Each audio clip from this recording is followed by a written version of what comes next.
Assalamualaikum warahmatullahi wabarakatuh. Perkenalkan, nama saya Muhammadul Hakiki. Saya dari kelas 6B, NPM 1911040356. Oke, di video kali ini saya akan melanjutkan subbab selanjutnya, yaitu tentang grammar error atau kesalahan tata bahasa. Yang pertama itu ada kesalahan morfologi. Apa sih kesalahan morfologi itu? Kesalahan morfologi adalah kesalahan yang disebabkan salah memilih afiks, salah menggunakan kata ulang, salah menyusun kata majemuk, dan salah memilih bentuk kata. Kemudian tata bahasa secara tradisional telah dibahas dalam hal morfologi dan sintaksis. Yang pertama, menangani tentang struktur kata, yang terakhir menangani struktur kata yang lebih besar daripada kata. Oleh karena itu, tidak mengherankan jika kita menyentuh beberapa aspek morfologi ketika membahas kesalahan tentang leksis. Ada 5 jenis kata leksikal dalam bahasa Inggris, yaitu antara lain kata benda, kata kerja, kata sifat, kata keterangan, dan juga kata depan. Oleh karena itu, kita dapat mendefinisikan sebagai kesalahan morfologi yang melibatkan kegagalan untuk memenuhi aturan dan memasuk setiap bagian dari setiap contoh kelas kata ini. Seperti contohnya adalah six book. Six book ini salah, kenapa? Karena seharusnya booknya itu adalah jamak, jadi ditambahkan s di akhirnya. Jadi menjadi six books. Six books. Kemudian abolishment. Abolishment ini adalah kesalahan morfologi dari kata benda. Jadi kata yang benarnya itu adalah abolition. Kemudian selanjutnya itu ada bring out was drinken. Jadi bring out was drinken ini adalah kesalahan morfologi dalam bentuk verba. Harusnya itu adalah bring out was drinking. Kemudian ada lagi visit me soonly, adalah kesalahan morfologi kata keterangan, dan a colorfuler scene, kesalahan morfologi dari kata sifat. Harusnya adalah a colorful scene, tidak perlu ditambahkan or di belakangnya. Kemudian dalam kata visit me soonly itu yang benar adalah visit me soon, tidak perlu ditambahkan kata tambahan li di belakangnya. Kemudian Shaughnessy 1977 menyebutkan kesalahan morfologi sebagai kesalahan kecil seperti yang dilakukan Zoila, yaitu seorang pekerja migran Guatemala di Amerika Serikat, yang mengakui bahwa ketika dia berbicara bahasa Inggris, dia cenderung tidak peduli dengan esensi dan kata-kata kecil. Jadi kata-kata kecil yang dimaksud di sini itu adalah kata-kata fungsi bahasa Inggris yang menurut Friese 1952 nomor 154 adalah kesalahan-kesalahan mendasar, tetapi terus-menerus muncul kembali secara teratur bahkan dalam penulisan EFL mahasiswa. Yang paling penting adalah itu ada 3, yaitu tunggal S, jamak S, past tense, ed, dan progressive ing.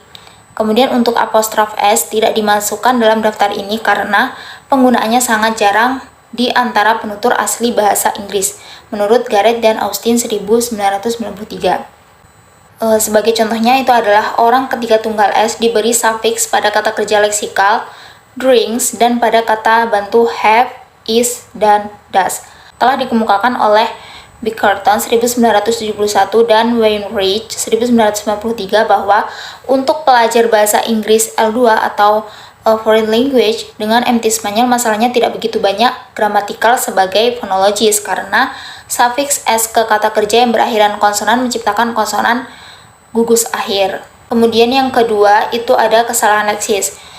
Kesalahan leksis ini adalah kesalahan yang mempengaruhi teks yang lebih besar dari kata, yaitu berupa frase, klausa, kalimat, dan akhirnya ke paragraf. Apa aja sih kesalahan sintaksis itu? Yang pertama adalah kesalahan struktur frasa. Sampai saat ini ahli bahasa berasumsi bahwa ada banyak jenis frasa karena ada jenis kata leksikal. Antara lain yaitu yang pertama noun phrase atau disingkatnya adalah NP, verb phrase disingkatnya adalah VP, adjective phrase disingkatnya adalah AGP, adverb phrase AVP, dan preposition phrase disingkatnya adalah PP. Jadi seperti yang dapat kita ilustrasikan dengan menganalisis beberapa kesalahan frasa. Yang pertama itu adalah he is a cleverest boy in the class. Kesalahan di sini adalah kesalahan pemilihan artikel pada posisi A. Jadi menurut saya benar itu adalah he is the cleverest boy in the class. Kemudian yang selanjutnya itu ada he no can swim, sebuah kesalahan ganda, kesalahan pemilihan dan kesalahan urutan negator di VP atau verb phrase. Jadi he no can swim ini salah, yang benar adalah he not swim. Kemudian selanjutnya adalah the fat big fish, itu yang benar adalah the is the mama fish. Kesalahan-kesalahan pengurutan M2 dan M3 di adjective phrase di dalam noun phrase. Kemudian yang kedua itu ada kesalahan klausa. Sementara kesalahan frasa melibatkan pelanggaran dalam hubungan internal atau tekstual antara bagian-bagian frasa, kesalahan klausa melibatkan seluruh frasa yang masuk di dalam struktur klausa. Sekali lagi, penyimpangan akan muncul di mana salah satu dari 5 kondisi berikut. Yang pertama adalah frasa yang dimaksud berlebihan. Seperti contohnya itu adalah he saved himself, the bird. Jadi maksudnya itu adalah dia mencukur dirinya sendiri. Jadi yang dimaksud dalam kata dia mencukur dirinya sendiri itu adalah jenggot. Jadi dalam kata he saved himself itu tidak perlu ditambah lagi kata jenggot. Kemudian yang kedua itu ada ini dihilangkan. Seperti contohnya itu adalah give, kemudian noun phrase-nya dihilangkan to the dog. Kemudian selanjutnya itu adalah misordering atau surat itu salah. Seperti contohnya itu adalah dalam kalimat Watson sent to him the letter in 1820 were many villages near Berlin. Jadi dalam kata ini itu penempatan katanya itu salah. Jadi yang benar itu adalah Watson sent the letter to him in 1820 many villages were near Berlin. Kemudian yang keempat itu adalah salah pilih. Seperti contohnya dalam kata he seems crying. Jadi dalam kata he seems crying ini pemilihan katanya itu salah. Harusnya bukan crying tapi to cry. Jadinya adalah he seems to cry. Kemudian yang kelima itu ada campuran atau hibrida. Seperti contohnya dalam kalimat you will be most likely get first prize, yang merupakan campuran dari you would be likely to get and you would most likely get. Kemudian yang ketiga itu ada sentence error atau kesalahan kalimat. Jadi menurut Self-Nasi, kesalahan kalimat disebut sebagai kesalahan konsolidasi yang terdiri dari 2 subtipe koordinasi dan subordinasi. Kesalahan aturan tentang koordinasi adalah bahwa hanya sintaksis yang setara yang dapat digabungkan dan upaya untuk menggabungkan yang tidak setara menyebabkan koordinasi terputus. Pertimbangkan they believe or they can become leaders in their field and a good secure job. 2 konjungsi tidak sama. Sebenarnya yang pertama adalah klausa, dari yang kedua noun phrase. Apa? Kesamaan yang mereka miliki adalah bahwa keduanya adalah objek dari kata kerja believe. Kemudian jenis subordinasi yang rumit dalam bahasa Inggris adalah pembentukan klausa relatif. Dalam bab berikutnya, kita akan melihat beberapa kesalahan relatif yang ditemukan dalam penulisan siswa bahasa Inggris yang berbahasa Melayu. Mungkin jenis kesalahan relatif yang paling umum adalah yang melibatkan kesalahan pilihan A untuk B atau sebaliknya. Seperti contohnya adalah A. Contoh kalimatnya adalah Gandhi yang memimpin gerakan kemerdekaan di India adalah seorang politikus. Kemudian yang B ada Gandhi seorang politikus memimpin gerakan kemerdekaan di India. Mereka dalam 2 kalimat ini berisi informasi yang sama tetapi dikemas secara berbeda dan dihargai secara berbeda di masing-masingnya. Dalam A, Gandhi menjadi seorang politisi adalah hal yang penting dan bahwa ia memimpin gerakan kemerdekaan adalah tambahan atau sampingan. Dalam kalimat B hanya pembobotan kebalikan dari informasi yang ada pada kalimat A. Jadi, mana yang benar? Itu tergantung pada konteksnya dan pada poin apa yang penulis coba sampaikan. Jika kalimat yang berikutnya tentang Gandhi sebagai politisi, misalnya dia pernah belajar politik dari Inggris, maka A adalah rumusan yang tepat. Sebaliknya, jika kalimat berikutnya tentang gerakan kemerdekaan, misalnya gerakan itu sudah berkuasa 10 tahun sebelumnya, maka B itu benar. Kita sekarang berada pada tataran wacana, seperti pendapat dari McCarthy dan Carter 1994. Kemudian yang keempat itu ada kesalahan intersentence atau kohesi.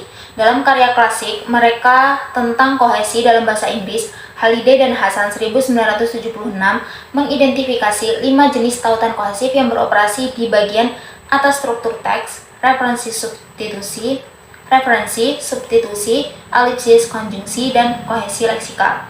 Penelitian sampai saat ini tentang kesalahan dalam menandai kohesi dalam penulisan IFL siswa telah terkonsentrasi pada ini. Lenoy Davis 1984 melakukan analisis terhadap 38 komposisi IL2 English Foreign Language remaja Finlandia dengan panjang masing-masing sekitar 150 kata.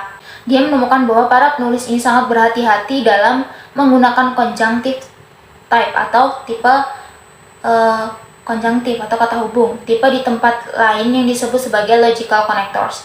Pada tingkat yang lebih rendah, mereka cenderung juga mengeksploitasi tipe elipsis dan substitusi. Singkatnya, klaimnya adalah bahwa sebagian besar kesalahan kohesi adalah karena kelalaian. Seperti yang baru saja kami sarankan, ini adalah poin yang bisa diperdebatkan. Dan di sisi lain, orang Finlandia membuat ekstensif, terkadang berlebihan penggunaan kohesi leksikal. Dalam satu esai 8 kalimat yang berjudul Why I Would Like to Live in a Big City, penulis menggunakan kata city tidak kurang dari 13 kali. Selain penggunaan yang berlebihan dan kurang dari jenis-jenis tertentu, ada juga beberapa miselection atau kesalahan pemilihan penanda yang tidak sesuai. Akibatnya teks menjadi tidak stabil, tidak efisien, dan tidak efektif menurut Lenoy dan Davis 1984. Selanjutnya menurut Hubbard 1989 melaporkan studinya tentang kesalahan kohesi dalam penulisan akademik siswa English Foreign Language di Afrika Selatan. Kesalahan elipsis sangat jarang dan sebagian besar kesalahan kohesi dalam korpus melibatkan tipe referensi dan konjungtif. Berikut adalah contoh kesalahan dalam penandaan kohesi referensi. Seperti contohnya itu dalam kata Semneric, instead that there is a beast Jack being controlled by this fear. Tidak ada rujukan yang jelas dari kata this fear. Simon is also Christ-like figure. We see it in the way he gave his food to Piggy. It adalah miselection atau kesalahan pemilihan di mana harusnya itu adalah memakai we see this in the way he gave food to Piggy. Sebuah studi yang lebih terfokus kepada kesalahan penulis English Foreign Language atau IL2 Hong Kong dalam menggunakan konektor logis atau konjungtiva dalam tulisan akademis mereka adalah Tang dan 1995. Mereka mendefinisikan kata penghubung sebagai kata atau frasa yang menandakan beberapa hubungan semantik antara kalimat atau di antara kalimat. Mereka mengidentifikasi 7 subtype fungsional. Yang pertama itu ada daftar. Contohnya adalah first, kemudian next, then, to start with, last of all, likewise, furthermore.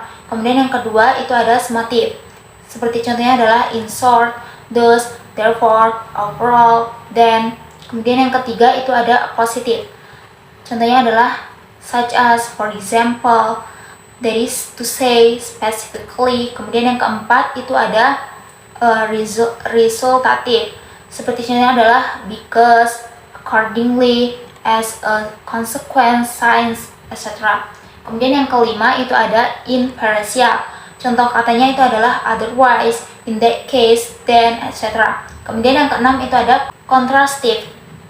Seperti contohnya adalah in other words, better still, on the other hand, and then anyhow, besides, etc. Kemudian yang ketujuh itu ada peralihan.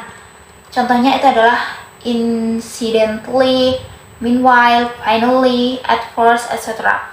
Jadi hal ini sangat sering dieksploitasi dalam tulisan siswa dibandingkan dengan jenis yang lain. Rata-rata ada 2,56 terjadi ranges per 100 kata teks. Subtipe yang paling sering digunakan adalah daftar, summative, dan kontrastif.